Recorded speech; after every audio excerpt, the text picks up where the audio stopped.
लोगों ने जिस ज्ञान को ज्ञान कहा उससे वो परमेश्वर को नहीं जान पाए या परमेश्वर को नहीं समझ पाए, तो खुदा ने उस ज्ञान को डिस्कार्ड किया, उस ज्ञान को डिस्पाइस किया। If this knowledge doesn't lead you to God, every sound theology has to lead you to God. ये जो वर्ड है थियोलॉजी, ये बहुत ही बड़ा शब्द लगता है और बड़ा ही भारी शब्द लगता है, और बहुत से लोगों को लगता है कि ये बड़ा इतना पेचीदा जो शब्द है, इसका इस्तेमाल क्यों किया जा रहा है या इसको समझना क्यों जरूरी है। लेकिन अगर हम परमेश्वर को सीखते चले जाएंगे, परमेश्वर को समझते चले जाएंगे, तब हम संसार की बाकी सारी चीजों में बढ़ते जाएंगे। इस विषय को हम कैसे मालूम करें कि ये सच्चा है, ये झूठा है? एक सुनने वाला व्यक्ति परखे कैसे? क्योंकि जिस व्यक्ति का जैसा विश्वास है उसे वो साबित करने के लिए इसी वचन का सहारा ले रहा है। और अक्सर लोग ऐसे लोग जो समझते हैं कि धर्म विज्ञान या थियोलॉजी जो है वो विश्वास के विरोधाभास में है, जबकि बाइबल के मुताबिक धर्म विज्ञान और विश्वास विरोधाभास में बिल्कुल भी नहीं है। कुछ लोग ऐसे हैं, हो सकता है उन्होंने आशीष को या चमत्कार को किसी और कलीसिया से और चर्च से पाया है, लेकिन अब क्योंकि वो उस बड़े सेलिब्रिटी पास्टर से मुलाकात करना चाहते हैं, उसके करीब आना चाहते हैं, उससे मिलना चाहते हैं, क्योंकि अपॉइंटमेंट लेना मुश्किल है, तो उस गवाही को तैयार करेंगे कि हमने ये आशीष यहाँ पर पाई है। मैं ये नहीं कह रहा कि परमेश्वर इंस्टेंट हील नहीं करता, कभी कभी इंस्टेंट हील करता है, कभी कभी धीरे धीरे हील करता है, कभी कभी किसी दवाई के द्वारा चंगा करता है। और हमें विश्वास करते रहना चाहिए, मांगते रहना चाहिए, प्रार्थना करते रहना चाहिए, और फिर भी धन्यवादिता से इससे भरे रहना चाहिए कि मैं अपनी तरफ से मांग रहा हूं, मैं अपनी तरफ से चाह रहा हूं, लेकिन जो तू करेगा वो उससे भी बेहतर होगा।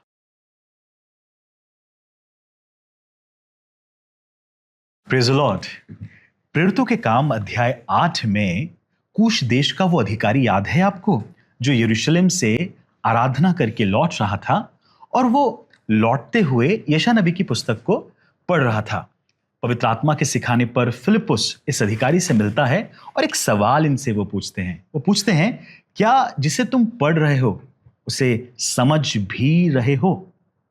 हम लोगों का भी हाल कई बार ऐसा होता है, हम वचन को पढ़ते तो हैं, विषयों को पढ़ते तो हैं, लेकिन उन्हें समझ नहीं पाते। और पास्टर पॉल वॉशर एक बहुत खूबसूरत बात कहते हैं। वो कहते हैं कि आज बहुत सारे अमेरिकन चर्चेस में मूर्ति पूजा हो रही है, जिसकी वजह यह है कि हम उस खुदा की आराधना करने के लिए जाते हैं जिसको हम जानते ही नहीं हैं। तो हम उस खुदा को क्यों नहीं जानते?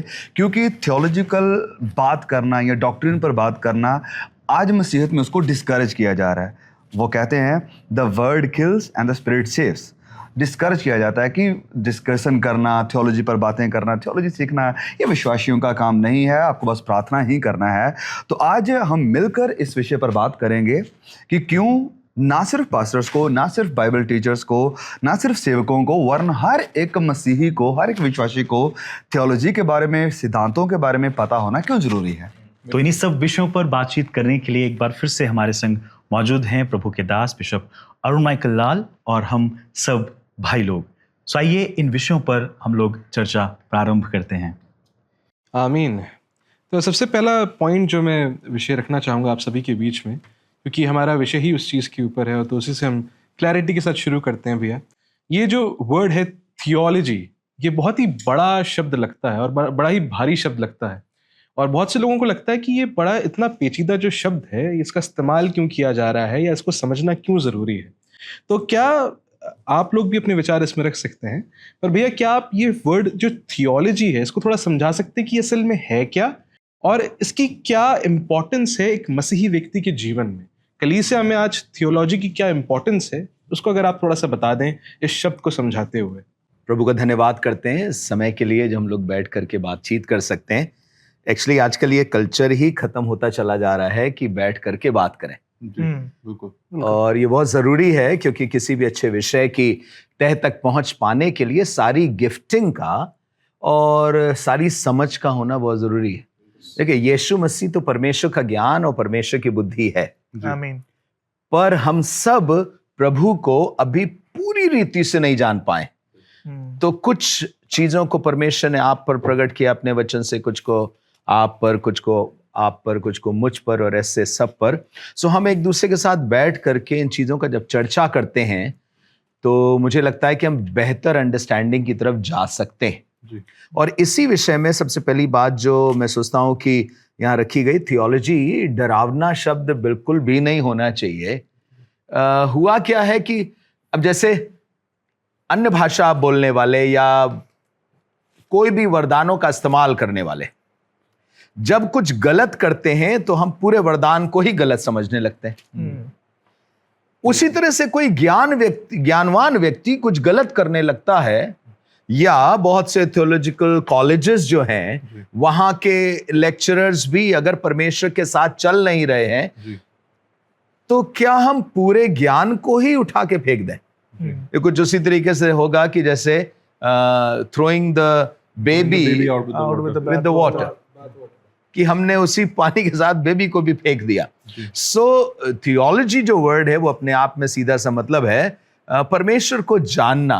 परमेश्वर को जानना, और कैसे संभव है कि कोई परमेश्वर को जाने और उसके लिए प्यार पैदा ना हो, बिल्कुल उसके लिए इच्छा वर्शिप की पैदा ना हो। और इसलिए हुआ क्या, पिछले समय में बहुत से लोग जो थियोलॉजी से डरने लगे, उसके पीछे कारण यह रहा कि बहुत से जो लोग थियोलॉजी का प्रचार करते थे उनमें से बहुत से लोग, मैं सबके लिए तो नहीं बोलूंगा, पर बहुत से लोगों ने थियोलॉजी को अर्थात परमेश्वर के सही सिद्धांतों को जिया नहीं। पर अगर वो जीते और उससे उनका जीवन बेहतर होता जाता तो बहुत से लोगों की डिजायर बन जाता। जैसे अगर मैं कहूं कि कभी तुमने पैरासीटामोल ट्राई करा है, तो ये जो प्रॉब्लम हो रही है ये वाली दवाई ट्राई करी है, उसको ट्राई करना बहुत अच्छा होगा क्योंकि हमने उसको देखा है, देखो उसके रैपर पे लिखा भी है, सब चीजें उसके बारे में ले, और एग्जैक्टली हमने पाया भी है। फिर गैब्रियल भी एग्जैक्टली सेम टेस्टिफाई करता है, फिर बबॉन भी एकदम सेम टेस्टिफाई करता है। तो याकूब के मन में आने लगेगा ये तो सही कह रहे हैं, मैंने पढ़ा भी उसके विषय में है और वही चीजें हो भी रही हैं, उन्होंने उसके सत्य को देखा है, तो why not go for it. Lot of people dislike theology only because some people have not lived in a way that they should.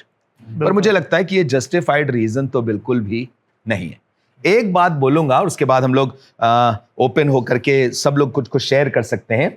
लूका उसके 24 अध्याय में कुछ यूं लिखा है, जब यीशु मृतकों में से जी उठा और अपने चेलों से जब मुलाकात करी है, तो वहां पर ऐसा लिखा हुआ है, 24th चैप्टर ल्यूक और उसके 44th वर्स।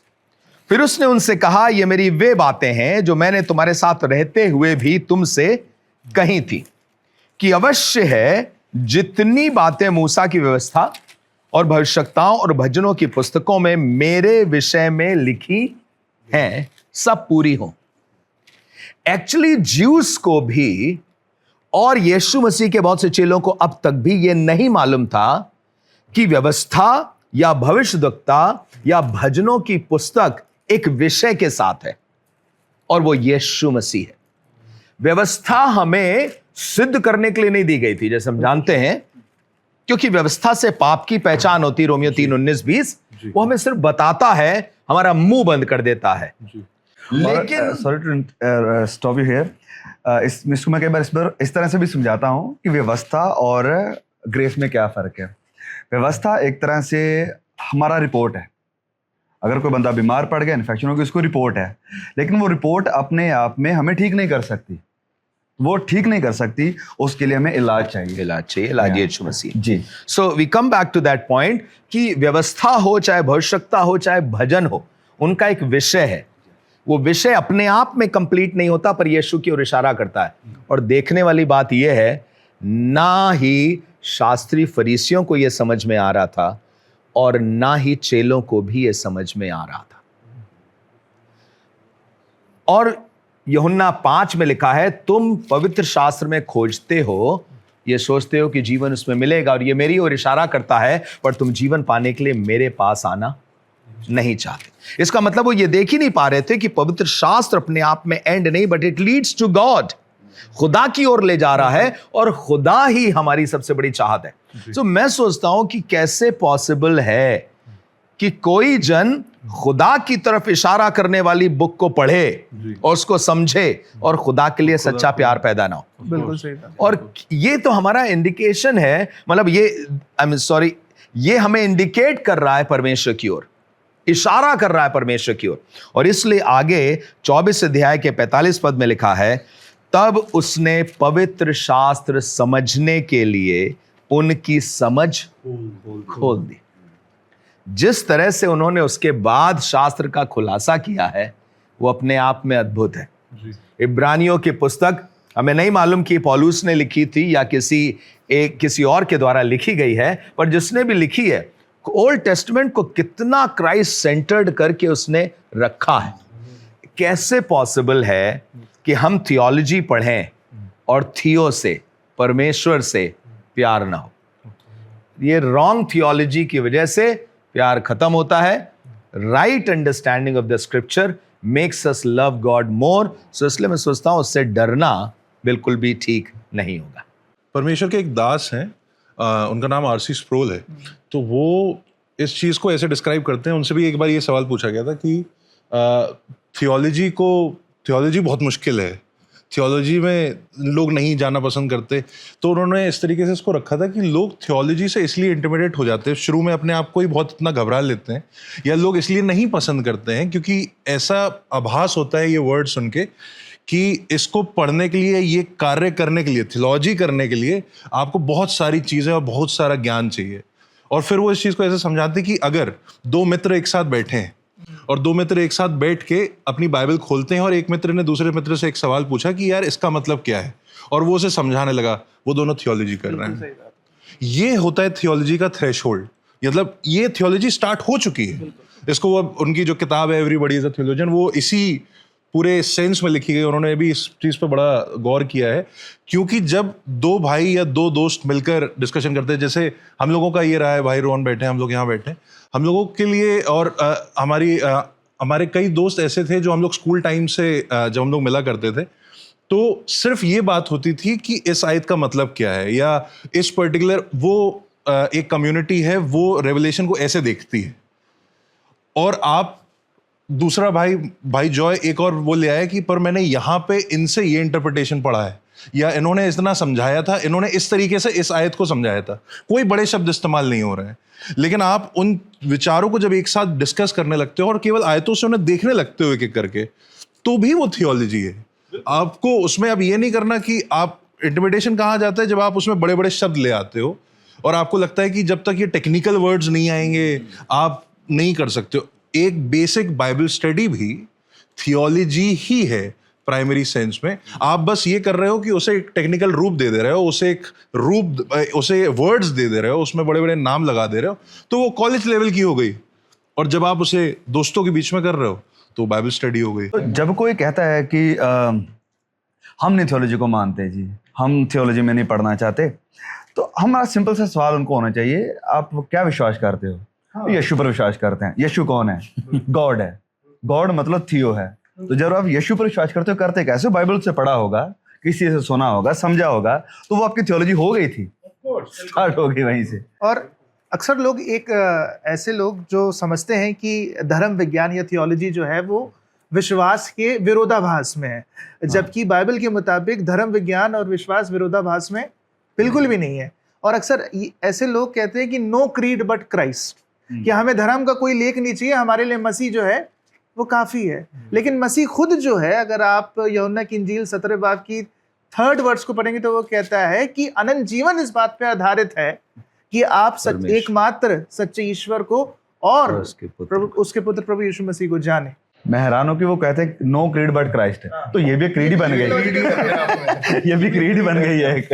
और आपने जो मसीह के बारे में जाना, किसी से जाना या पढ़कर जाना, तो जिससे जाना उसने पढ़ा होगा, और अगर आपने पढ़ा तो ऑटोमेटिकली आप थियोलॉजी में हैं। दूसरा तिमोथी उसके 2 अध्याय 15 पद में पौलुस बता रहा तिमोथी को कि अपने आप को परमेश्वर के ग्रहण योग्य और मनुष्यों के लिए ऐसा बना कि लज्जित होने ना पाए। इसका मतलब ऐसा काम करके लज्जित ना होने पाए। और तब आगे लिखा हुआ है जो सत्य के वचन को ठीक रीति से काम में लाता हो। इसका मतलब वचन को काम में तो बहुत से लोग लाते हैं, लेकिन संभावना है कि ठीक रीति से नहीं काम में लाते।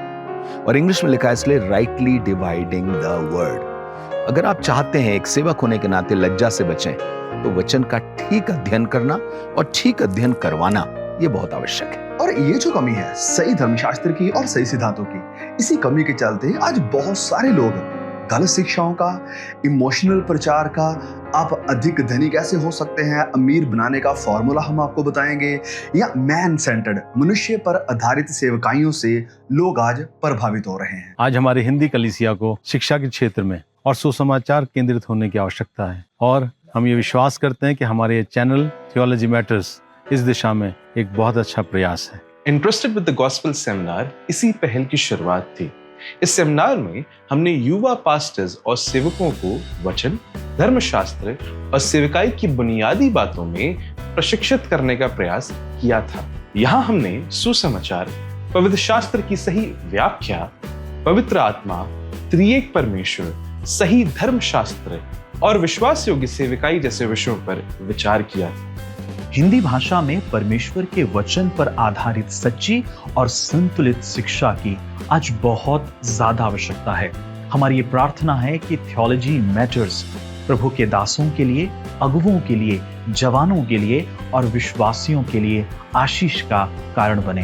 थियोलॉजी मैटर्स का उद्देश्य केवल ये नहीं कि हम सेमिनार्स की वीडियोस को अपलोड करें, लेकिन हमारा ये उद्देश्य है कि हम ऐसे संसाधनों को हिंदी भाषा में आप सबके लिए लेकर आएं जो प्रभु के दासों में, अगुवों में, विश्वासियों में परमेश्वर के वचन की गहरी समझ को उत्पन्न करे, जो हमें धर्मशास्त्र की स्पष्टता और परमेश्वर के वचन के प्रति ईमानदारी से ले चलने में सहायक सिद्ध हो। हम चाहते हैं कि ये शिक्षाएं उन लोगों तक पहुंचे जो परमेश्वर की शिक्षाओं में और ज्यादा बढ़ना चाहते हैं, जो परमेश्वर की बातों को और ज्यादा सीखना चाहते हैं और परमेश्वर की कलीसिया की सेवकाई को और ज्यादा विश्वास योग्यता से करना चाहते हैं। हमारे इस चैनल थियोलॉजी मैटर्स पर हमारे आगे होने वाले सभी सेमिनार्स के वीडियो, बुनियादी थियोलॉजिकल टीचिंग्स, अन्य जितने भी थियोलॉजिकल सब्जेक्ट्स हैं उनसे जुड़े कई लेसन्स, साथ ही साथ में और भी वचन से जुड़ी कई बुनियादी बातें हिंदी भाषा में हम इस चैनल पर आपके सामने ला सकेंगे। यदि आप परमेश्वर के वचन में बढ़ना चाहते हैं और सही शिक्षा को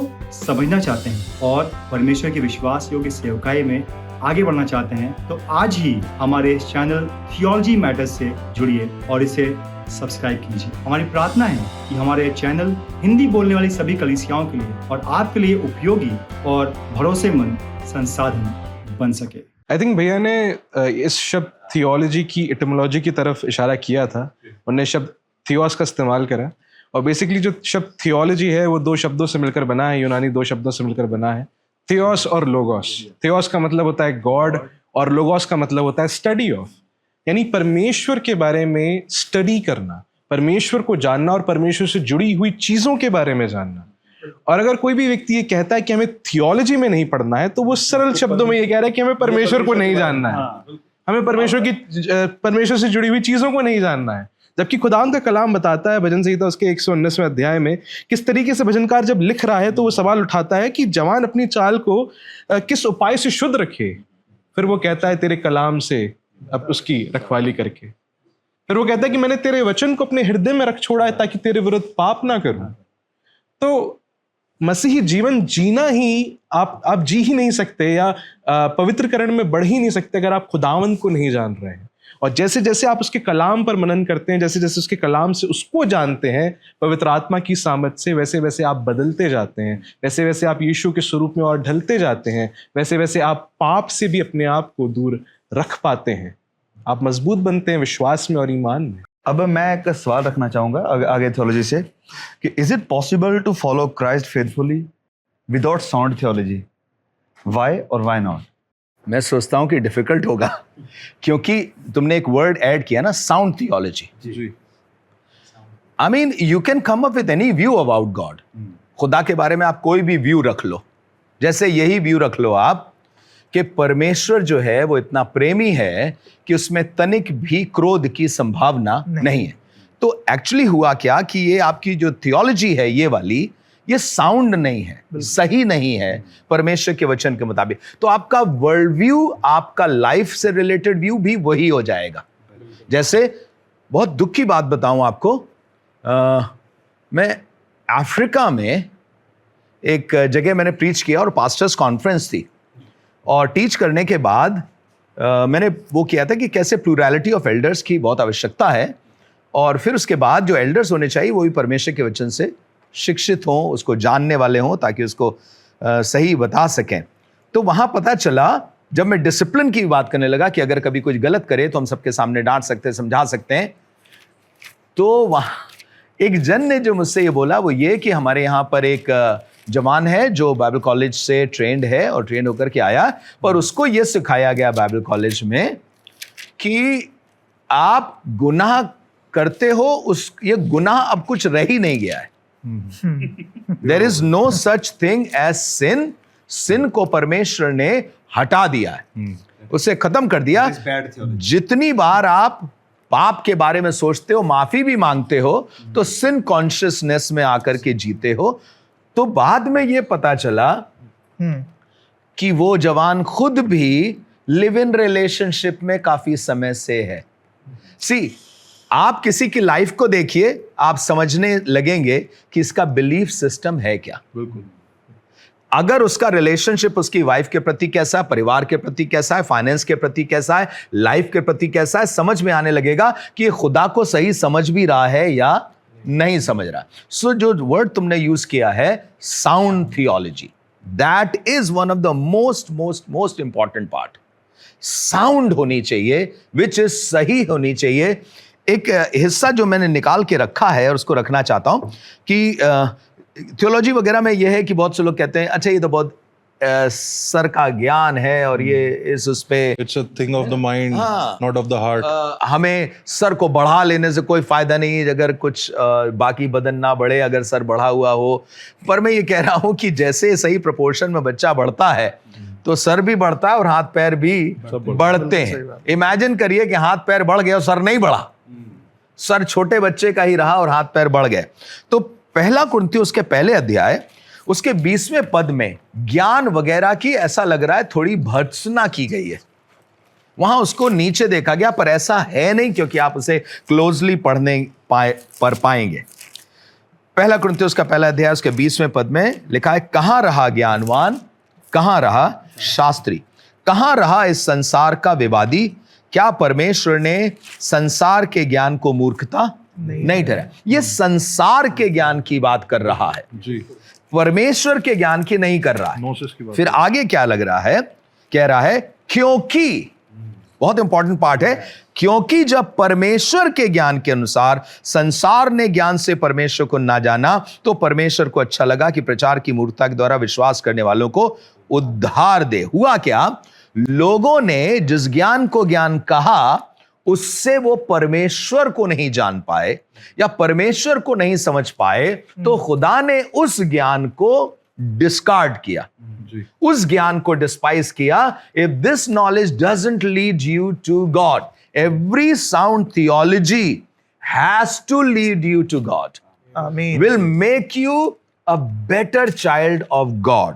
फिर आगे क्या लिखा है, यहूदी तो चिन्ह चाहते यूनानी ज्ञान की खोज में हैं, पर हम तो उस क्रूस पर चढ़ाए हुए मसीह का प्रचार करते हैं, जो यहूदियों के निकट होकर का कारण और अन्य जातियों के निकट मूर्खता है, परंतु जो बुलाए हुए हैं, क्या यहूदी क्या यूनानी, उनके निकट मसीह परमेश्वर की सामर्थ और परमेश्वर का ज्ञान है। Every sound theology is focused on Jesus, reveals Jesus, enjoys Jesus, exhibits Jesus।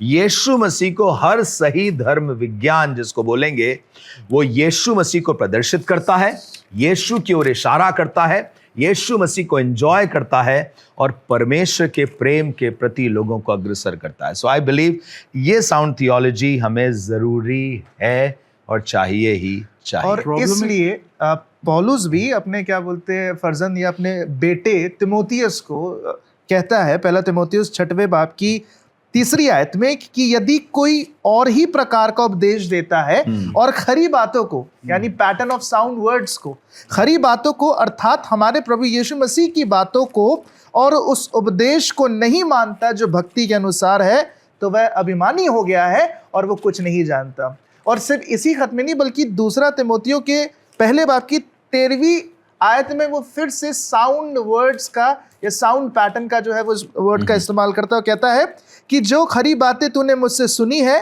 उनको उस विश्वास और प्रेम के साथ जो मसीह यीशु में है अपना आदर्श बना कर रख। कहने का तात्पर्य यह है कि मसीही विश्वास is not a leap in darkness. It is not a blind leap.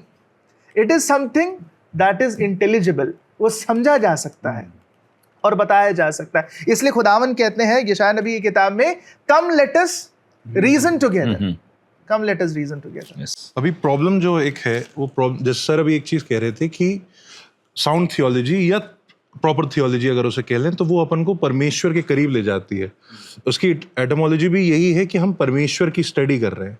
समस्या कहाँ आती है, ह्यूमन टेंडेंसी ही इस प्रकार की है। लोगों को, आप सब प्रचारक हैं, आप सब भाई लोग प्रचार करते हैं, आप लोगों ने भी ये चीज़ गौर करा होगा, जब अपन ऐसे टॉपिक पे बात करें जो मनुष्य सेंटर्ड, मैन सेंटर्ड हो बहुत ज़्यादा, तो बहुत इंटरेस्ट आता है। घर की बातें हो जाएं, थोड़ा पर्सनल बातें हो जाएं, ये आप ऐसे टॉपिक्स उठाइए कि आपके साथ ये होगा। अल्टीमेटली सबको धर्म से क्या चाहिए? अल्टीमेटली सबको धर्म से चाहिए, इन जनरल मैं सबके सेंस में बात कर रहा हूँ, कि हमें उससे क्या मिलेगा, हमें इस धर्म से क्या मिलेगा। थियोलॉजी क्या है? थियोलॉजी प्रॉपर ये है कि हम परमेश्वर की पहचान में बढ़ते जाएं। परमेश्वर के एक दास J.I. पैकर ने किताब लिखी थी, उसका नाम है नोइंग गॉड।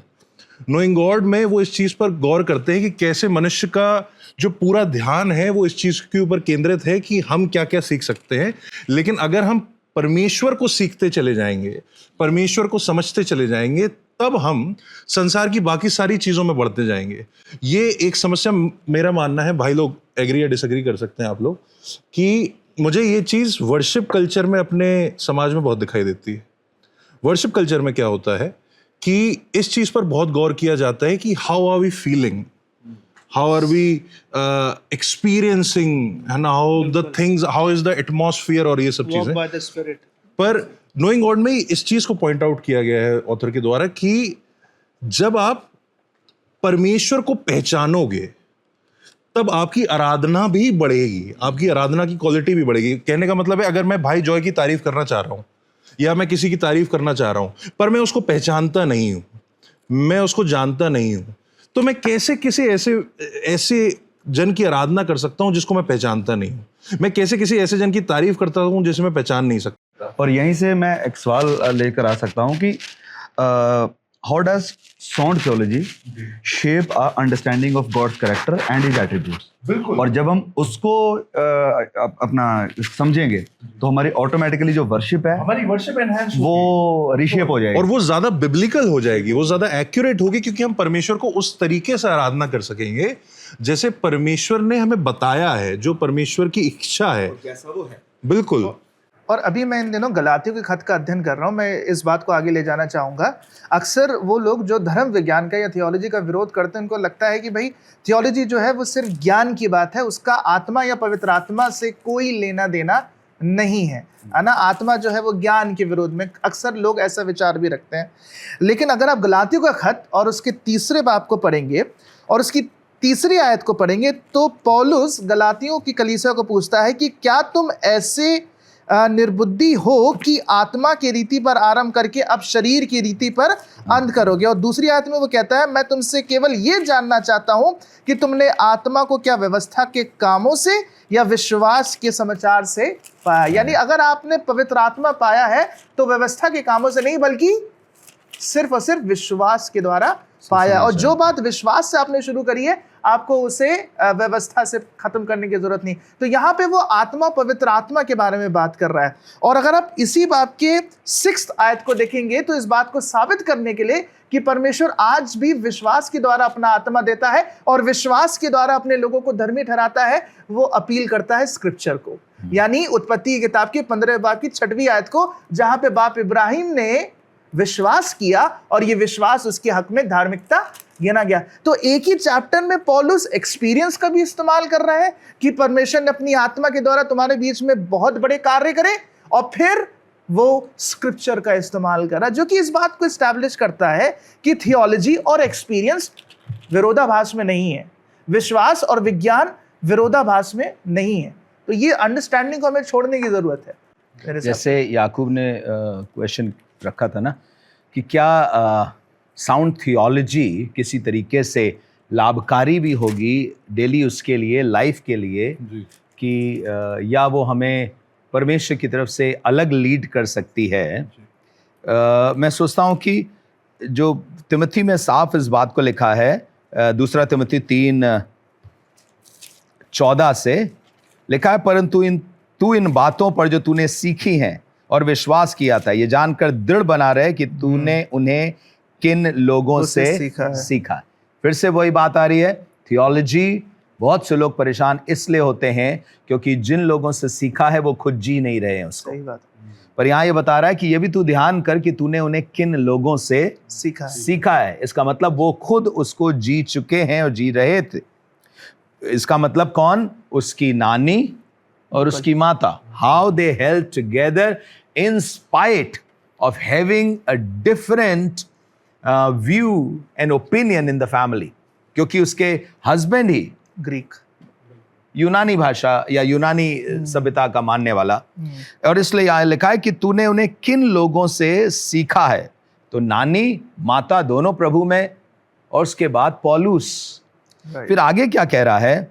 और बालकपन से पवित्र शास्त्र जाना हुआ है, जो तुझे मसीह पर विश्वास करने से उद्धार प्राप्त करने के लिए बुद्धिमान बना सकता है। इसका मतलब शास्त्र को समझना आपको बुद्धिमान बना सकता है। किस चीज के लिए? उद्धार पाने के लिए। अल्टीमेट क्या है?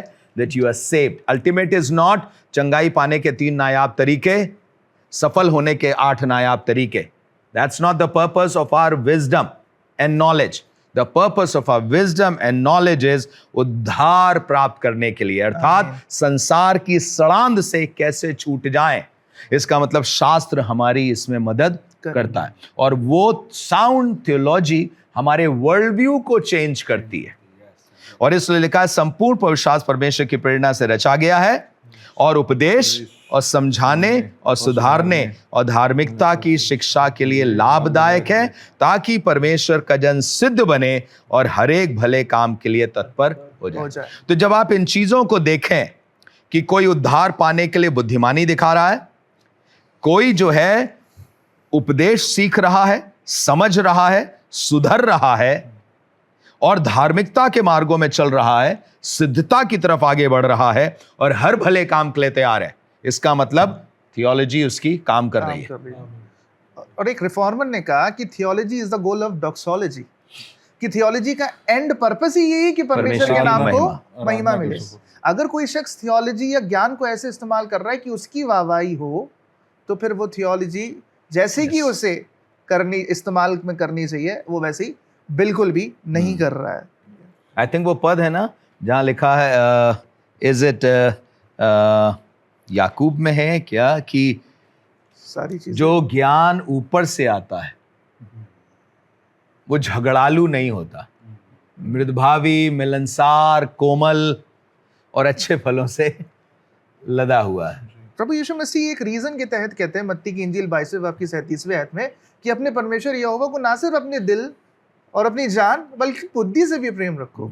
तो जिससे आप प्यार करोगे उसको आप जानोगे, जिससे आप प्यार नहीं करते उसको आप जानने का प्रयास भी नहीं करोगे, और जानना परमेश्वर के वचन के आधार पर है। मैं एक सवाल रखना चाहूँगा, क्योंकि हमने बात करी इम्पोर्टेंस ऑफ थियोलॉजी के बारे में, हमने बात करी कि थियोलॉजी असल में है क्या। तो एक जो बहुत इम्पोर्टेंट सवाल हमारे जो लोग हैं जो देख रहे होंगे इस वक्त वो भी जानना चाहेंगे, वो ये है कि थियोलॉजी में और खासकर साउंड थियोलॉजी में, सही परमेश्वर के ज्ञान में कोई व्यक्ति कैसे बढ़ सकता है। तो इस पर भैया आप क्या कहेंगे कि प्रैक्टिकली सच में कोई व्यक्ति साउंड थियोलॉजी में कैसे बढ़ सकता है? क्योंकि जो कुछ उत्तर आ सकते हैं और उनमें कुछ समस्याएं हैं वो कुछ इस तरीके से हो सकती हैं। अगर वो व्यक्ति ये सोचे कि मैं अलग अलग प्रचारकों को सुनूंगा तो मैं साउंड थियोलॉजी में बढ़ सकता हूँ, तो उसमें कुछ रुकावटें आ सकती हैं, उस चीज़ में भी, उस थिंकिंग में भी आ सकती है। अगर वो व्यक्ति ये कहे कि मैं खुदा का कलाम केवल पढ़ता हूँ, I only believe in the Bible और मुझे किसी शिक्षक की ज़रूरत नहीं है, और वचन बताता है कि मेरा अभिषेक हुआ है, और यूहन्ना उसका पहला यूहन्ना उसका मेरे ख्याल से 2 अध्याय है और उसी की 27 आयत को इस्तेमाल किया जाता है कई बार कि मुझे जो अनाइंटिंग मिली है इसलिए मुझे कोई सिखाने वाले की आवश्यकता नहीं है। तो कोई उस तरीके से सोच सकता है कि मैं अपनी बाइबल को पढ़ूंगा और उससे मुझे साउंड थियोलॉजी मिल जाएगी। तो किस तरीके से इस चीज़ को अप्रोच करना चाहिए? परमेश्वर के दासों को, कई दासों को सुनकर आप साउंड थियोलॉजी पा सकते हैं, या केवल परमेश्वर के वचन को पढ़कर और किसी और चीज़ को ना सुनकर साउंड थियोलॉजी पा सकते हैं, या कोई और तरीका है? मैं सोचता हूं स्टार्ट तो सबसे पहले परमेश्वर के वचन से करना चाहिए। एक बार बल्कि 2 बार पूरा पढ़ना चाहिए परमेश्वर के वचन को, जितना आप अच्छी तरह से पढ़ सकते हैं। पर वहीं ये भी हमें देखना है कि जैसे उस खोजे और फिलिप्पुस की बात थी, तो उसने कहा क्या जो तू पढ़ता है उसे समझता भी है? तो फर्स्ट टाइम जब मैं पढ़ रहा हूं तो मुझे समझ में नहीं आ रही, but then I need somebody to make me understand certain things जो ऐसे सरसरी निगाहों से ना हम देख पा रहे हैं ना समझ ही पा रहे हैं। अब एक समस्या और भी है, वो ये है हम 2000 साल बाद आज उस शास्त्र को पढ़ रहे हैं जो हजारों साल पहले लिखा गया है। हमें उस समय के पूरा कल्चर, पूरे कस्टम, पूरी चीजें नहीं मालूम, और इस वजह से हम आज की तरीके का सोच लेते हैं। मुझे आज भी याद है, मैं अमेरिका में एक दिन बैठा हुआ था और टीवी चल रहा था, तो एक प्रीचर प्रीच कर रहे थे। तो प्रीचर प्रीच करते हुए उन्होंने बताया कि उसने, भिखारी जो था, अंधा भिखारी जो था, तिमाई का पुत्र बरतिमाई, उसने अपना कपड़ा फेंका और शीघ्र उठा, और कपड़ा फेंका तो उन्होंने अपना एक कोट पहन रखा था, इस पे पैचेस थे, और उन्होंने उतारा और उतार के फेंका और ये कहा, ये उसका मतलब है आई एम नो मोर अ बेगर, और वो कपड़ा उतार के फेंक दिया। अब जैसे हम एशियन कल्चर में और इस कल्चर में देखते हैं, जो कपड़ा होता है उसके नीचे वो मिलने वाले पैसे को रखता है और उसी पर बैठ जाता है वो भिखारी। जब वो फेंक रहा है, उसको हटा करके वो कह रहा है, वो ये बताना मांग रहा है कि I might not need any of those things, और वो उसकी तरफ भाग रहा है। पर क्योंकि हमें उसका बैकग्राउंड नहीं मालूम, या उनको अच्छी तरीके से ये बैकग्राउंड नहीं मालूम, तो वो अपने ऊपर वाला कोट उतार रहे हैं, पूरा ओवर कोट पहना हुआ है। अब मैं सोच रहा हूं ये मिडिल ईस्टर्न कल्चर में ये कहां से ओवर कोट ले आए कि ओवर कोट उसमें वो कर रहे हैं। सो एक समस्या जो होती है वो ये है कि जब तक हमें कोई ना समझाए तो हम इन इंट्रिकेसीज को कैसे समझ सकते हैं? इतनी छोटी छोटी नुआंसेस हैं उसमें, हम कैसे उनको समझ सकते हैं? सो मैं सोचता हूं कि खूब अच्छी तरह से पढ़ें, but at the same time जो लोग हमसे आगे गए हैं, जिन्होंने वचन की शिक्षा पाई और अच्छी तरह से दी है, और जिनकी गवाही हमको मालूम है, जिन्होंने जो प्रचार किया उस पे जीने की संभव कोशिश करी है, उनको पढ़ना भी हमारे लिए बुद्धिमानी होगा, अच्छा होगा। तो एक सवाल मैं यहाँ से अब रखना चाहूँगा, क्योंकि जैसे हम सीख रहे थे साउंड थियोलॉजी के बारे में, और कैसे हम उनको सीख सकते हैं, चाहे हम बाइबल को पढ़ के या किसी अच्छे प्रभु के दास से सीख कर या उसके बैकग्राउंड को जान करके। अब यहाँ से हम आएंगे पुअर थियोलॉजी की तरफ, कि कैसे बैड थियोलॉजी या पुअर थियोलॉजी या गलत शिक्षाएं कैसे एक विश्वासी की दिन प्रतिदिन की जिंदगी को अफेक्ट करती है, चाहे वो उसकी सफरिंग को लेकर हो, चाहे प्रार्थना के बारे में हो, चाहे विश्वास के बारे में हो। तो कैसे एक गलत शिक्षा, गलत सिद्धांत, गलत थियोलॉजी कैसे एक विश्वासी की दिन प्रतिदिन की जिंदगी को अफेक्ट करेगी, उसके क्या इफेक्ट्स हो सकते हैं? एक अभी रिसेंटली एक पास्टर, जवान पास्टर था, उससे मेरी बात हो रही थी, तो उसने मुझसे कहा कि भैया जब कभी भी मुझे दिखाई देता है और ये बात होती कि कोई सेवा चल रही है या मीटिंग है, तो मैं अक्सर अपना सब कुछ निकाल करके दे देता हूं, क्योंकि मैं विश्वास करता हूं कि जब मैं दूंगा तो मुझे 30, 60 और 100 गुना मिलेगा। तो मैंने कहा वेरी गुड, तो सवाल क्या है? कह रहा मैं कर्जे में हूं और कई चीजें मैं अपने बच्चे के लिए नहीं कर पा रहा हूं। इस महीने का मेरा मकान का किराया भी नहीं जा पा रहा है। सो वाइफ और हमारे बीच में भी थोड़ी सी तकरार चल रही है, क्योंकि वो अपनी फैमिली को अच्छी तरह से बनता हुआ देखना मांगती है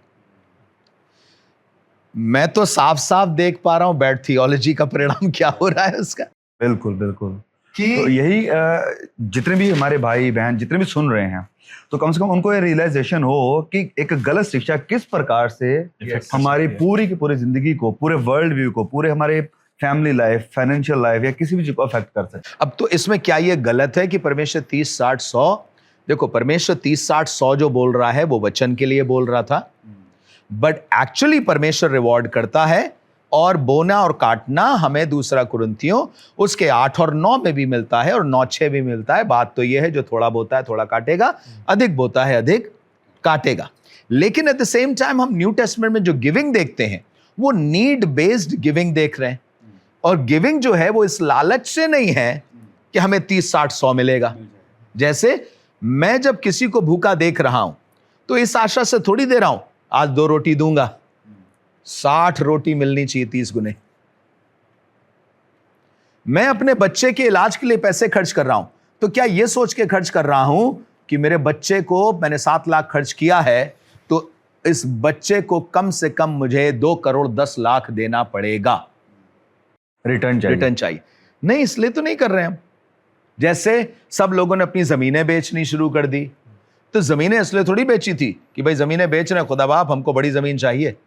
अरे उसने आसमान और जमीन के मालिक का बेटा बना दिया, और सब जो कुछ मेरे बाप का है वो मेरे लिए खुला हुआ है, जितना मुझे चाहिए परमेश्वर देता रहेगा। लेकिन ये वो जो वही है बैड थियोलॉजी, क्या बैड असर लेकर के आती है, डेफिनेटली लेके आती है सर, क्योंकि हम बैड थियोलॉजी के बारे में बात कर रहे हैं, और एक थियोलॉजी है जो कि बहुत ही बैड है पर बहुत ही प्रचलित है और बहुत ही ज़्यादा फैल रही है, बहुत ही ज़्यादा इफेक्टिव है। और मैं चाहूँगा कि थोड़ा सा आप लोग भी अपने विचार रखें उस बैड थियोलॉजी के ऊपर कि उसके दुष्प्रभाव कैसे हो सकते हैं, क्योंकि उसके बहुत ज़्यादा हैं। और वो थियोलॉजी ये है कि मैं जो बोल दूंगा अपने मुंह से वो हो जाएगा। अगर मैं सकारात्मक बोल दूंगा सकारात्मक तो मतलब अगर मैं पॉजिटिव बोल दूंगा तो पॉजिटिव हो जाएगा, नेगेटिव निकल गया अगर मेरे मुंह से तो वो भी हो जाएगा, और किसी और ने मेरे लिए नेगेटिव बातें बोल दी तो वो भी हो सकती हैं, मैंने सोच भी लिया तो वो भी हो जाएगा। और वचन की कई सारी आयतों को इस्तेमाल करके इस चीज़ को सिखाया जाता है लोगों के सामने कि अगर आपके मुंह के वचन सही रहेंगे तो आपका जीवन बहुत सफल होगा, और अगर गलत निकल गए तो आपका जीवन जो है वो नष्ट हो सकता है। तो अगर कोई व्यक्ति ये सोचता है कि अगर ये बैड थियोलॉजी उसके दिमाग में है, तो आपको क्या लगता है कि इसके क्या दुष्प्रभाव हो सकते हैं? लेकिन यहाँ पर इससे पहले एक बात है, जैसे हम लोग अभी बात कर रहे हैं गुड थियोलॉजी मतलब खरा वचन और मिलावटी वचन। इससे पहले हम इन मुद्दों पर बात करें, इस विषय को हम कैसे मालूम करें कि ये सच्चा है ये झूठा है। एक सुनने वाला व्यक्ति परखे कैसे, क्योंकि जिस व्यक्ति का जैसा विश्वास है उसे वो साबित करने के लिए इसी वचन का सहारा ले रहा है। भैया एक बात कहूं मैं, जब अपन जैसे भैया ने पूछा परखें कैसे, हमारे देश में एटलीस्ट हमारे कॉन्टेक्स्ट में जिस समाज में हम रह रहे हैं, हमारे जो आज का जिस जमाने में हम रह रहे हैं, बैड थियोलॉजी का पता है सबसे रेलेवेंट वर्ड क्या है हमारी लैंग्वेज में? अंधविश्वास। अंधविश्वास क्या है एक बार समझ के देखिए। आप एक चीज पर विश्वास कर रहे हैं पर आपके पास उस विश्वास का कोई आधार नहीं। अगर हमने किसी चीज पर, जैसे मान के चलिए सर अभी जो एग्जाम्पल दे रहे थे कि उसने विश्वास कर लिया कि मैं इतना दूंगा तो इतना मिल जाएगा, या भाई रोहन ने अभी एक एग्जाम्पल दिया कि ये जो अभी सबसे ज्यादा हमारे समाज में जो इफेक्टिव चल रहा है ये कि तुम कर दो ये हो जाएगा। आधार क्या बनाया जा रहा है इसका? एक ऐसी चीज को बनाया जा रहा है जो असल में है नहीं। हम किसी ऐसी चीज के ऊपर अपना विश्वास कर लेते हैं जिसका कोई आधार नहीं है, उसे अंधविश्वास बोलते हैं। पर जब ये, सॉरी टू इंटरप्ट यहाँ पर, कि पास्टर बाबू ने यही बोला कि वो आधार वचन ही बनाते हैं, जाएंगे वचन की तरफ, वो चाहे प्रोवर्ब्स की तरफ जाएंगे, वो चाहे अय्यूब 22 की तरफ जाएंगे कि जो तू कह देगा वैसा हो जाएगा, यहाँ वो जाएंगे मत्ती की तरफ, प्रभु ने कहा पहाड़ों से कह दो पड़ जाएंगे, तो प्रूव वचन से ही करेंगे। So how does like normal believer समझे इस चीजों को कि वाकया ये सही है या नहीं, तो उसको डिफरेंशिएट करना कैसे होगा? यहाँ पर बस एक क्लैरिटी लाना चाहता हूँ मैं, उसके बाद तुम इस बात को कंप्लीट करना। अक्सर क्या होता है कि ये, जैसे मान के चलिए कोई एक ऐसा विश्वासी है जो दो विश्वासी को किसी विचारधारा पर बहस करते हुए देख रहा है, और दोनों विश्वासी जो है वो स्क्रिप्चर का जो है वो इस्तेमाल कर रहे हैं, तो जाहिर सी बात है कि तीसरा आदमी जो है वो कंफ्यूज हो जाएगा। और इसके पीछे का कारण ये है कि ये दोनों विश्वासी जो है वो स्क्रिप्चर के अलग अलग प्रूफ टेस्ट को अपनी मर्जी के मुताबिक हवालों को इस्तेमाल करना है। यहाँ से उन्होंने यहाँ वचन को इन्होंने प्रूफ टेक्स्ट बना दे कि भाई ये वाली जो आयत है वो हमारी विचारधारा से मैच करती है, तो बिलीवर ए ने उसको चूज कर लिया, अब बिलीवर बी ने दूसरी आयत को चूज कर लिया। अब यहाँ पर क्या हो रहा है कि वचन के साथ हो रही है ज्यादती, आयतें दोनों के पास है, और एक के बाद एक वो बम के गोले जो है वो छोड़ रहे हैं, राइट, दोनों कह रहे हैं हम खरे हैं। तो यहाँ पर वही बात आ जाती है कि अब बात आती है कि वचन की सही व्याख्या का तरीका समझना या समझाना बहुत जरूरी है, कि संदर्भ को भी देखें कि जो वो आयत दी जा रही है उसका संदर्भ क्या है, को कैसे समझे, और एक शिक्षा या एक सिद्धांत, पवित्र शास्त्र की पूरी शिक्षा क्या है उस पर्टिकुलर सिद्धांत के ऊपर, ये दोनों चीजों को जो है वो मद्देनजर रखना चाहिए। सिंपल सी बात कि घोषणा करने के बारे में बाइबल का क्या विचार है, पूरा धर्मशास्त्र बाइबल इसके बारे में क्या कहती है। तो इसका एक दूसरे पहलू को भी रखना चाहूंगा मैं, और वो ये है कि एक्चुअली निराशावादी लोग कई बार बहुत ज्यादा निराशावादी बातें बोलते रहते हैं और अपनी समस्याओं का बखान करते रहते हैं, अपनी दिक्कतों को लेकर के रोते रहते हैं, जिसकी वजह से विश्वास करने वालों को लगा कि भाई ये तो एकदम ठीक नहीं है, तो वो एक एक्सट्रीम से हट करके अब उसे दूसरे एक्सट्रीम की तरफ ले जाने लगे। और जो मुझे लगता है कि होना क्या चाहिए, इसमें अच्छी बात है कि हम विश्वास की बातें बोलें, अगर कोई भी चीज है, कोई समस्या भी है, तो हम ये जान सकते हैं कि यहोवा मेरा चरवाहा है, मुझे कुछ घटी ना होगी, मुझे हरी चराई में चराता, सुखदाई जल के झरने के पास ले चलता है। ये भी तो अपने कठिन समय में वो व्यक्ति बोल रहा है, तो ये अच्छी बात है। लेकिन अब इसमें कुछ एक चीजें बहुत इंपॉर्टेंट है, और मैं सोचता हूं कि उसका एक बहुत इंपॉर्टेंट पार्ट ये है, जब कोई शिक्षा या कोई भी थियोलॉजी या कोई भी ज्ञान परमेश्वर को सिर्फ एक रिस्पॉन्डर बना देता है, या अब परमेश्वर मेरे इसका प्रत्युत्तर देने वाला है और जो मैंने कह दिया वो करने ही वाला है, वो आदि नहीं है, वो शुरुआत नहीं है, वो सॉवरेन नहीं है, उसकी उतनी नहीं चलेगी, अगर मैंने कह दिया तो मेरी चलेगी, तो यहां गड़बड़ हो जाती है इसमें।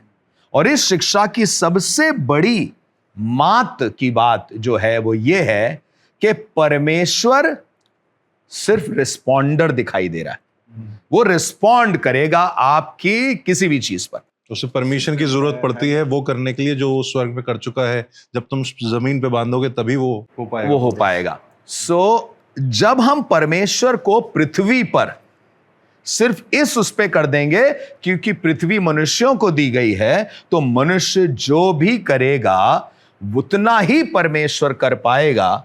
अगर मनुष्य परमेश्वर का साथ नहीं देगा तो परमेश्वर सीमित हो जाएगा।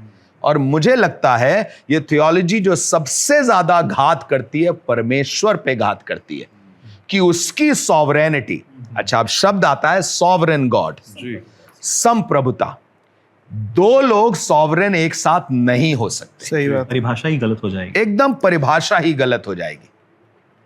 या तो इस जगह पर आप सॉवरेन होंगे या हम होंगे या ये होंगे, कोई एक जन हो सकता है, अर्थात जो वो कहे, जो वो चाहे वही चलेगा। मनुष्य और परमेश्वर दोनों सॉवरेन नहीं हो सकते। और इसीलिए अक्सर बोला जाता है India is a sovereign nation. इसका मतलब डोंट डिक्टेट टू अस, मुझे मत बताओ मुझे क्या करना है, हमारे पास अपनी विल है, हम वो करेंगे।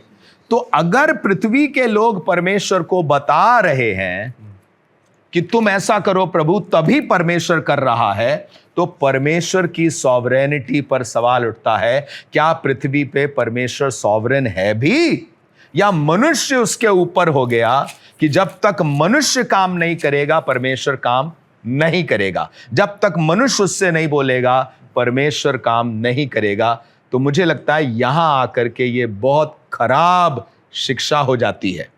जहां तक ये बात है, विश्वास की बातें बोलो, अच्छी बातें बोलो, good, there is no problem. लेकिन जब ये आ जाता है कि परमेश्वर सीमित है तुम्हारी बातों के कारण, अच्छा बोलोगे अच्छा होगा, खराब बोलोगे खराब होगा, अर्थात ना उसकी कोई सॉवरेन विल है, ना ही कोई सॉवरेन प्लान है। तुम बताते हो प्लान, तुम बताते हो विल, तुम बताते हो वचन, तो वो करता है। फिर कुछ लोग बोलेंगे लेकिन हम तो वही बोल रहे हैं जो वचन बोल रहा है, वो तुझे दीर्घायु से तृप्त करेगा। समझ में आता है? तो ये बात पौलुस के साथ क्यों नहीं हो रही है? ये बात पतरस को उल्टी सलीब दे करके क्यों वो किया जा रहा है?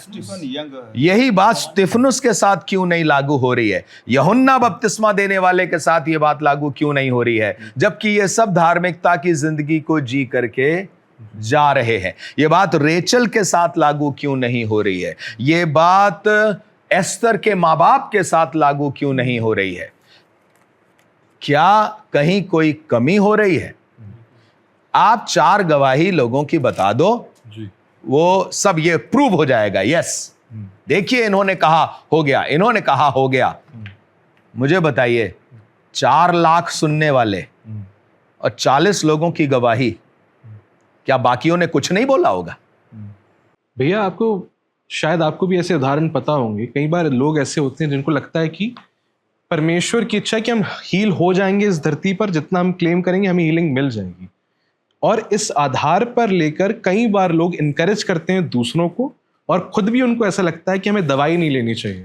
कई बार प्रैक्टिकली अगर देखा जाए तो लोग दवाई भी छोड़ देते हैं, क्योंकि उनको ये थियोलॉजी परोसी गई है कि तुम यकीन करो, विश्वास से तुम्हारी चंगाई हो जाएगी, तुम्हें दवाई खाने की जरूरत नहीं है। अगर तुम दवाई खाओगे तो उसका मतलब ये है कि तुम्हारा विश्वास बहुत कमजोर है। यही बैड थियोलॉजी का एक बुरा प्रभाव है, बहुत बड़ा बुरा प्रभाव है। यहाँ वहाँ पर एक चर्च है, खाली मैं नाम नहीं लूंगा, तो वो भी डिस्करेज करते थे कि दवाई नहीं लेनी है, बस विश्वास करो, प्रभु तुम्हें चंगा करेगा। सो मेडिसिन लेने के लिए वो नहीं करते हैं।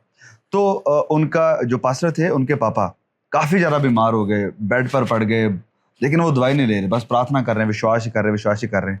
एट द लास्ट मोमेंट जब मतलब सांस से बस अटक गई थी, तो उनको हॉस्पिटल लेकर गए, लेकिन जाते जाते वो ख़त्म हो गए थे। अगर उनका डॉक्टर ने बोला पहले लेकर आते, उनका चेकअप होता, ट्रीटमेंट होता, तो शायद वो बच सकते थे।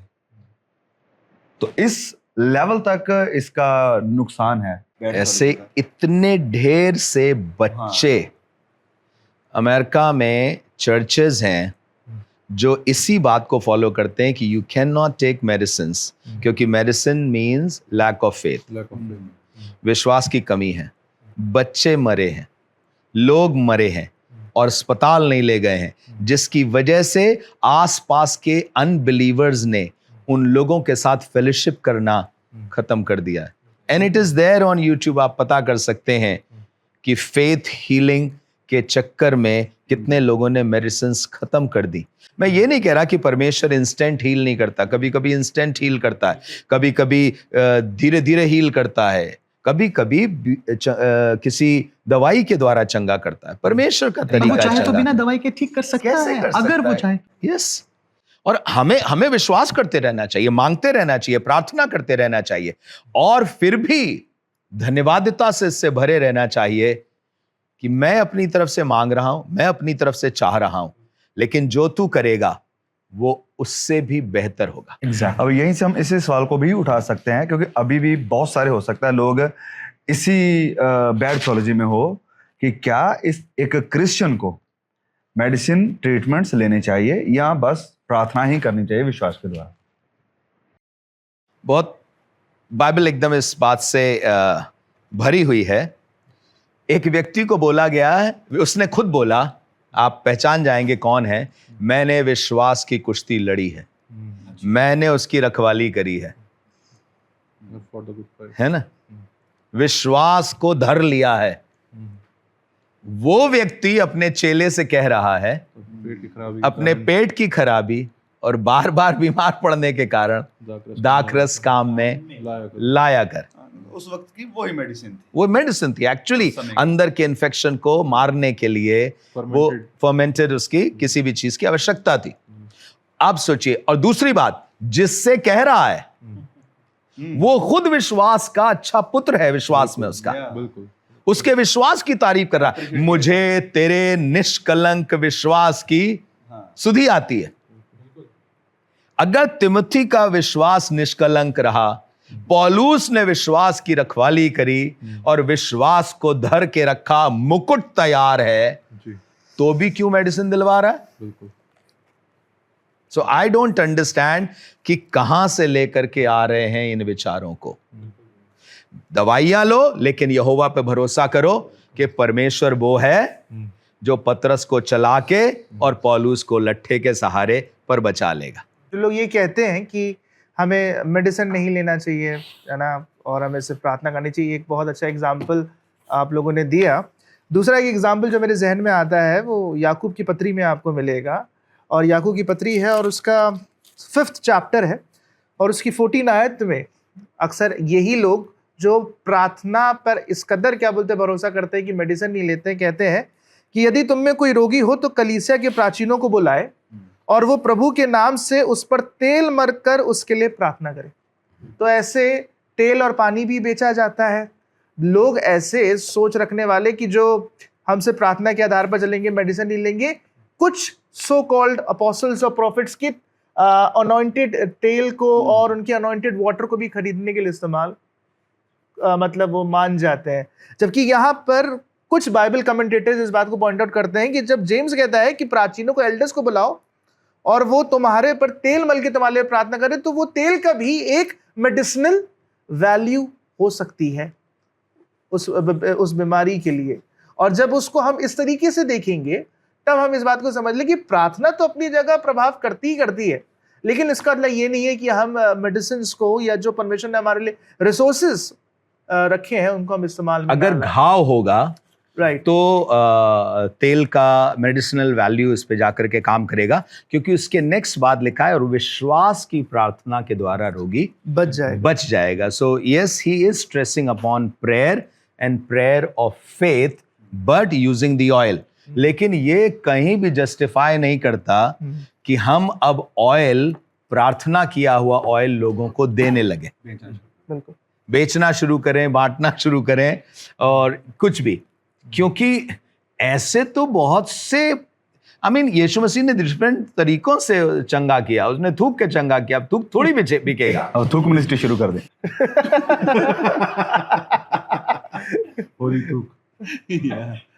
तो अब थूक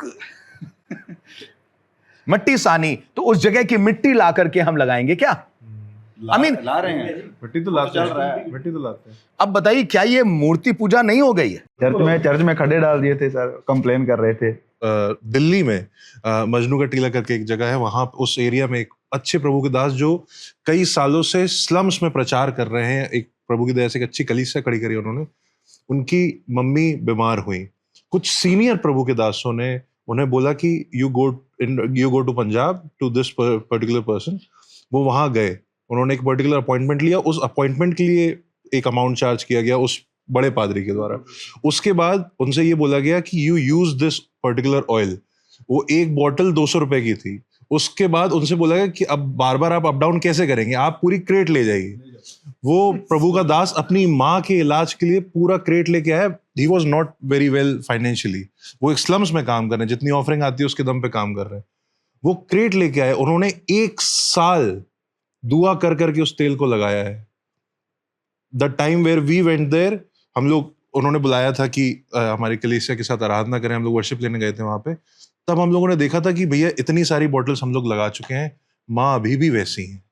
और वो बंदे, उस व्यक्ति के आराधना करने के विश्वास में कमी नहीं थी। ऐसा नहीं था कि उसके विश्वास में किसी प्रकार की कमी, वो लगा हुआ है, जुनून से लगा हुआ है। लेकिन वो इतना दुखी था कि मुझसे बोला गया था कि ये ठीक हो जाएगा, और उसने अपनी पूरी आशा को उस पर लगा दिया। और वो उस आशा की वजह से अब वो पूरी कलीसिया इस बात को सोच रही है कि नहीं, वो तो लाए थे, इन सब का क्या मतलब है। एक काम होना चाहिए, मुझे जो लगता है वो ये है कि जितनी गवाहियां दी जाती हैं, जैसे लूका ने एक एक की जांच पड़ताल करी, बिल्कुल बिल्कुल, और उसको लिखा ताकि ये बात साबित हो जाए कि मसीह यीशु प्रभु है, वैसे ही मुझे लगता है हर गवाही देने वाला पहले तो अपनी गवाही खुद दे, बगैर दूसरे के कहे दीजिए दीजिए दीजिए, माइक लगाए। हमारे यहाँ रिकॉर्ड करवाइए। एक मिनट कंप्लीट कर लूं, फिर उसके बाद नहीं तो भूल जाऊंगा मैं। हर एक जन अपनी गवाही खुद दे, और दूसरी बात, उस गवाही को आगे चल के भी जस्टिफाई किया जाए, देखा जाए, ताकि एक लंबे समय तक लोगों के लिए आशीष का कारण हो सके। और खुदा करता है ऐसे ऐसे काम। मोहल्ले मोहल्लों में आपको ऐसे लोग मिलेंगे जो अद्भुत परमेश्वर ने काम किया है, लेकिन वहीं ऐसे भी लोग मिलेंगे आपको जिन्होंने उस आवेश में आकर कुछ कुछ कहा, लेकिन उसका परिणाम बाद में कुछ और ही दिखाई दिया है। और सर, ये मैं आपको रियलिटी बता रहा हूँ।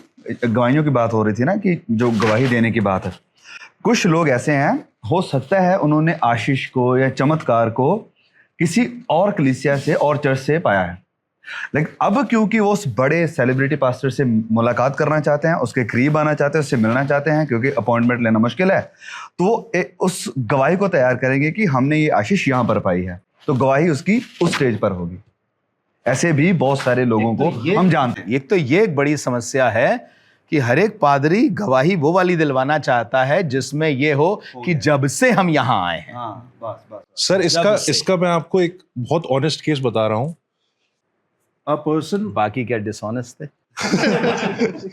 मतलब मैं पर्सनल केस बता रहा हूँ। हमारे खुद के जाते हुए चर्च में एक व्यक्ति थे, वो हैं अभी भी, उनको कैंसर था, और हमारी कलीसिया, हमारी एक जानने वाली कलीसिया में जहाँ पे वो रेगुलर जाते थे, उनके लिए 3 साल लगातार प्रार्थना हुई। उनको कैंसर डायग्नोस हुआ था, और प्रभु की दया से वो कैंसर रिसीड कर गया था, और उनका बेटा दिल्ली के एक चर्च में जाता था, तो उन्होंने एनकरेज किया कि यहाँ पर गवाहियां रिकॉर्ड होती हैं, पापा आके रिकॉर्ड कराइए, आपकी गवाही से दूसरों को आशीष मिलेगी।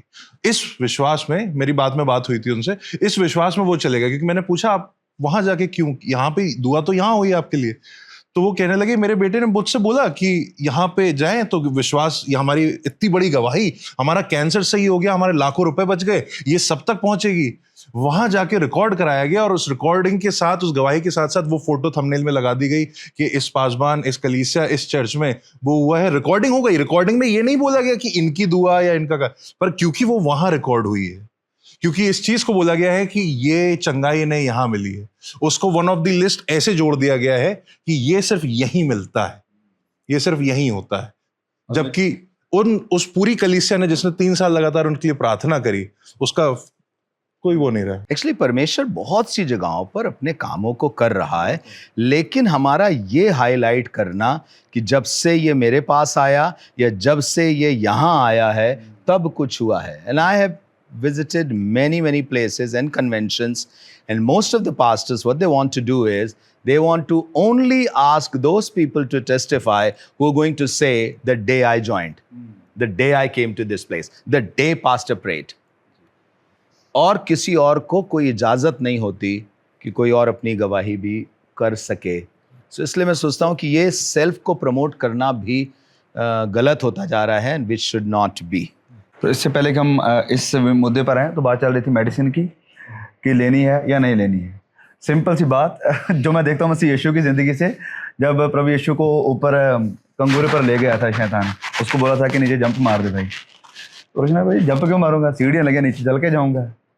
तो मेडिसिन है, इलाज के लिए है, तो प्रभु ने ये जो दिया है हमें बुद्धि, दिमाग छोटी सी, इसको भी प्रभु ने दिया इस्तेमाल करने के लिए। ऐसा ही है। और जो लोग ये कहते हैं कि भाई मेडिसिन नहीं लेना चाहिए, प्रार्थना करनी चाहिए, परमेश्वर प्रार्थना को सुनने वाला है, तो पौलुस प्रेरित की प्रार्थना क्यों नहीं सुनी गई जब उसने कहा मैंने 3 बार प्रभु यीशु से इस प्रार्थना को किया है कि जो कांटा मेरे शरीर में है वो निकाल दिया जाए, लेकिन उसने कहा कि मेरा अनुग्रह तेरे लिए काफी है, क्योंकि कमजोरी में मेरी बल जो है वो तुम में साबित होता है। एक्चुअली परमेश्वर ने मेडिसिनल वैल्यूज हमारे खाने में भी दे रखी है।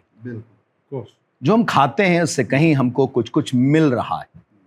So definitely God wants us to be healthy, लेकिन अगर हम ये कहें कि नहीं दवाई नहीं लेंगे, क्यों, बिकॉज ये हमारे फेथ की किसी कमी के कारण है, तो खाना भी मत खाओ, उसमें आयरन मिल रहा है, कुछ मिल रहा है, मत करो, क्योंकि कुछ तो मिल ही रहा है उसमें।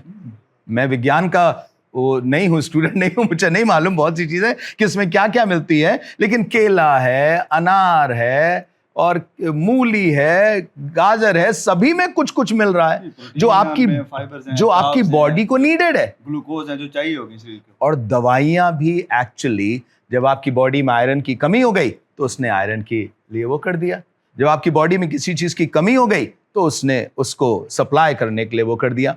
इसीलिए उनको रिजेक्ट करना मुझे लगता है साउंड विजडम को रिजेक्ट करने के बराबर है।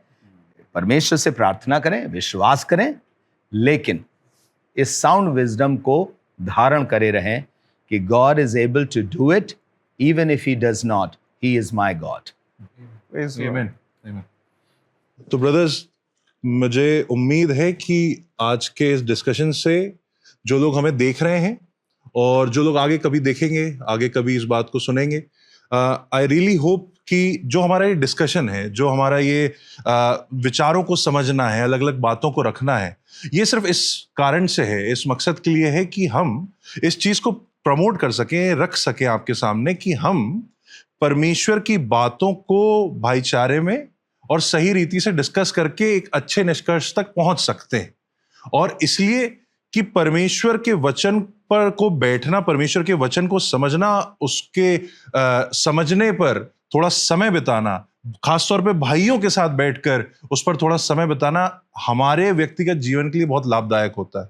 और मैं उम्मीद करता हूं कि इस डिस्कशन से जो लोग हमें देख रहे हैं, आगे चल के आपको भी वो लाभ पहुंचे, आपको भी सीखने को मिले। यदि आपके पास इस पूरे डिस्कशन से रिलेटेड कोई सवाल आता है तो हम आपसे रिक्वेस्ट करते हैं जरूर से उसको कमेंट कर दीजिए।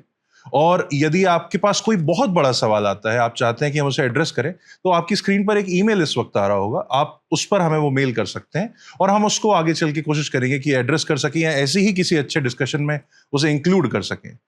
मैं उम्मीद करता हूं कि इस डिस्कशन से आपको आशीष मिली होगी। जरूर से अपने अन्य भाई, विश्वासी भाई और बहनों के साथ इसे बांटें और कोशिश करें कि आप भी थियोलॉजी को भारी भरकम समझने के बजाय परमेश्वर के वचन की मनादी को समझ सकें। आप समझ सकें कैसे इसमें बढ़ना है, समझना है और उसी को थियोलॉजी जानना है, उसी में बढ़ते रहें। खुदावंद आप सभी को आशीष दे, हमें अपनी दुआओं में याद रखें। Praise Lord.